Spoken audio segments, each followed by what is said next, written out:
Listen to this.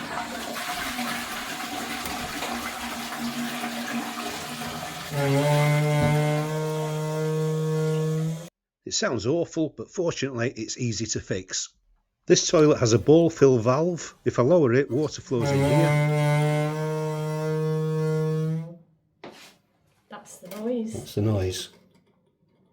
You can see from the waves that this fill valve is vibrating. Fortunately, there's two easy ways of fixing this. The cheapest way is to replace the washer in the valve. Turn off the water supply, unscrew that nut and replace the washer you'll find underneath it. Should only cost you a couple of quid. But just be aware that some fill valves are not the same. This Siamp valve, for example, uses its own specific washer. I'll put a link to another video showing how to change a fill valve washer at the end of this video. Personally though, I think it makes more sense to replace the whole fill valve. A new fill valve costs about £10 and they're really easy to fit. I got this fill valve from Screwfix, but you can also get them from Toolstation, Wix, Amazon, etc. I'll put links in the video description below. To fit the new fill valve, the first thing you need to do is isolate the water supply to the toilet. Do this by shutting off the isolation valve. Then flush the toilet to drain most of the water out of the cistern. If you look under the cistern, beneath the flow valve there are two nuts. Put a bucket underneath and then loosen off the nut connecting the water supply hose.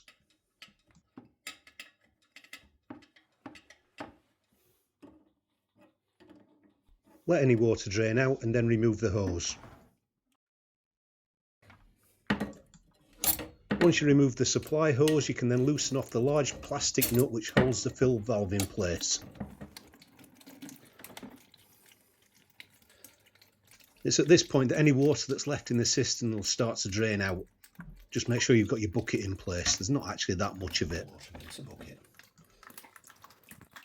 There shouldn't be anyway. There we go. You can then unscrew and remove that large plastic nut. And then the old fill valve should just lift out. We don't need that anymore, it can go for recycling. Before you fit the new one, you might have to adjust its height. In this case, you do it by removing this grey clip. It has to be completely removed, but be careful, you don't want to lose it.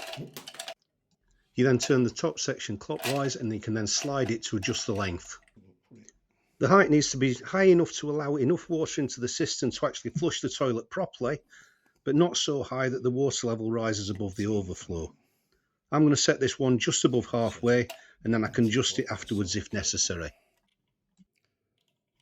To fix the position, you turn the top section anti-clockwise and then push the grey clip back into place. Before fitting the fill valve into the cistern, the brass nut and the white plastic washer need to be taken off. Don't remove the black washer though, because this is going to form a seal against the inside of the cistern. You can now push the shank of the new valve through the hole in the bottom of the cistern. Just be careful to ensure that the valve is clear of the walls.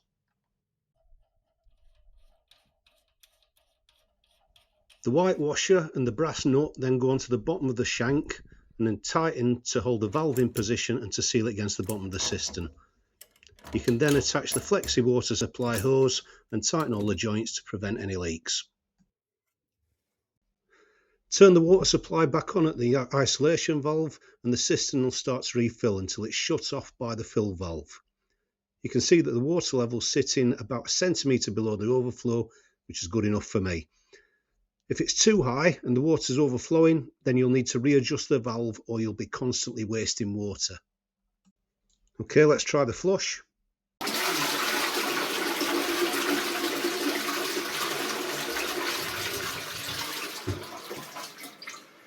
That's much better. And finally, check underneath the cistern for leaks using a dry paper towel or toilet tissue, and if it's dry, we're done. So I hope you found this video useful. If you have, leave a thumbs up. Any questions, leave a comment below, and don't forget to subscribe to Big Ted's Home and Garden. I'll see you soon.